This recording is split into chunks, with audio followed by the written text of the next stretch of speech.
भारतात stock market बंद झालं तरी लोक सोनं विकत घेतील. हे बोल्ड वाक्य आपल्या देशाच्या मानसिकतेवर अगदी अचूक बसतं.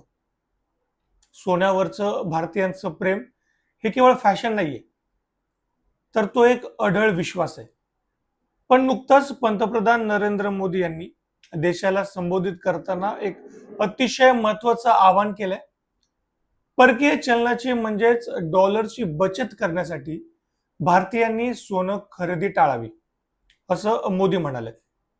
आता दैनिक लोकमत मधील एका संपादकीय लेखानुसार देशावर युद्धाचे आणि आर्थिक संकटाचे ढग घोंघावत असताना सरकारनं देशवासियांना काटकसरीचं आवाहन केले. पण विचार करा, जर भारतात सोन्याची खरेदी खरंच थांबली तर काय होईल? आज आपण याच विषयाचा रंजक आणि अभ्यासपूर्ण आढावा घेणार आहोत. मुद्दा क्रमांक पहिला, की आपण भारतीय सोनं खरेदी का करतो? सोनं खरेदी करण्याचं मुख्य कारण आपल्या परंपरेत आणि सुरक्षिततेच्या भावनेत दडलेलं आहे.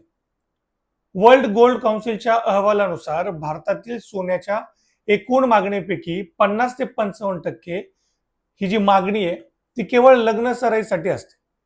याशिवाय ग्रामीण भारतात बँकिंग सुविधांचा अभाव असल्यानं लोक सोन्यालाच आपला हक्काचा आणि सुरक्षित गुंतवणुकीचा मार्ग मानतात. संजीव चांदोरकर यांनी केलेल्या विश्लेषणानुसार जेव्हा महागाई वाढते तेव्हा पैशाचं मूल्य कमी होतं, पण सोन्याचे भाव मात्र वाढतात. त्यामुळे महागाईवर मात करण्यासाठी सोनं हा एक उत्तम पर्याय मानला जातो. थोडक्यात सांगायचं तर सोनं ही भारतीयांसाठी फक्त एक वस्तू नसून तो एक फायनान्शियल बॅकअप आहे. आता येऊयात मुद्दा क्रमांक 2. सेंट्रल बँका सोनं का खरेदी करतात? तर आता एक महत्वाचा प्रश्न पडतो, की जर आपल्याला सोनं न घेण्याचं आवाहन केलं जात आहे, तर मग जगातील मोठ्या सेंट्रल बँका स्वतः सोनं खरेदी का करतायत? संजीव चांदोरकर यांच्या सोशल मीडिया पोस्ट मधील माहितीनुसार जागतिक आर्थिक अनिश्चितता आणि युद्धाच्या काळात डॉलर किंवा इतर चलनांवर पूर्णपणे अवलंबून राहणं धोक्याचं ठरू शकतं. आता अशा वेळी सोनं हा सर्वात सुरक्षित आणि खात्रीचा आधार मानला जातो. वर्ल्ड गोल्ड काउन्सिलच्या ताज्या अहवालानुसार 2022 मध्ये जगातील मध्यवर्ती बँकांनी तब्बल 1136 टन सोन्याची विक्रमी खरेदी केली होती. म्हणजेच देश असो वा व्यक्ती, संकटाच्या काळामध्ये सोन्यावरच सर्वांचा जास्त विश्वास असतो. आता मुद्दा क्रमांक 3 बघूयात. सोन्याच्या आयातीचा अर्थव्यवस्थेवर नेमका काय परिणाम होतो? सोन्याची आयात वाढली की देशाच्या अर्थव्यवस्थेवर ताण येतो. जेव्हा आपण मोठ्या प्रमाणावर सोनं आयात करतो तेव्हा देशातला जो डॉलर आहे तो बाहेर जातो. यामुळे देशाची परकीय चलनाची गंगाजळी कमी होते. अर्थशास्त्राच्या भाषेत सांगायचं तर यामुळे करंट अकाउंट डेफिसिट म्हणजे चालू खात्यातील तूट वाढते आणि याचा परिणाम म्हणून रुपयाचे अवमूल्यन होते आणि आंतरराष्ट्रीय बाजारात रुपया कमजोर होतो.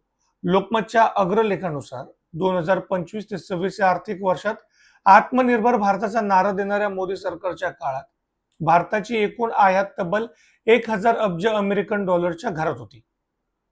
विशेष म्हणजे या एकूण आयातीमध्ये फक्त सोन्याची आयात 72 अब्ज डॉलर्स एवढी मोठी होती. ही 72 अब्ज डॉलरची रक्कम वाचली तर ती देशाच्या इतर विकास कामांसाठी वापरता येईल. हाच सरकारचा मुख्य हेतू आहे. आता मुद्दा क्रमांक 4 पाहूयात. सराफा बाजारातील रोजगार आणि लोकांवर होणारा परिणाम. जर मोदींच्या आव्हानानुसार देशात खरंच सोन्याची खरेदी थांबली तर स्थानिक सराफा बाजाराचं कंबरड मोडू शकतं. कन्फेडरेशन ऑफ इंडियन इंडस्ट्री म्हणजेच CIIच्या अहवालानुसार भारतातील जेम्स आणि ज्वेलरी क्षेत्र तब्बल 46,40,000 लोकांना थेट रोजगार देतं. म्हणजेच देशातील जवळपास 46 लाखाहून अधिक कुटुंब या एका व्यवसायावर अवलंबून आहेत. जर खरेदीच थांबली तर या सर्व कुटुंबावर आणि विशेषतः महिन्याला 15 ते 16,000 रुपये कमवणाऱ्या सामान्य नागरिकांवर किंवा कामगारांवर उपासमारीची वेळ येऊ शकते. झी बिझनेसच्या एका ताज्या ग्राउंड रिपोर्टनुसार दिल्लीच्या चांदणी चौकातील सराफ बाजारात आधीच 70 ते 80% विक्री घटली आहे. यामुळे या क्षेत्रातील छोटे व्यावसायिक आता बेरोजगारीच्या उंबरठ्यावर उभे आहेत. आता थोडक्यात सांगायचं तर वाढती सोन्याची आयात अर्थव्यवस्थेसाठी डोकीदुखी ठरते, हे वास्तव आहे.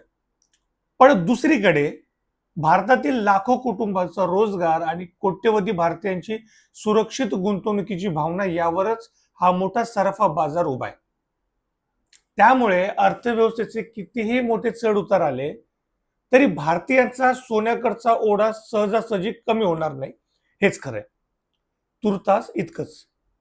तुम्हाला हा व्हिडिओ कसा वाटला हे मला कमेंट करून नक्की कळवा. आणि प्रमिल क्षेत्रे या माझ्या युट्यूब चॅनलला लाईक, शेअर आणि सबस्क्राईब करायला विसरू नका.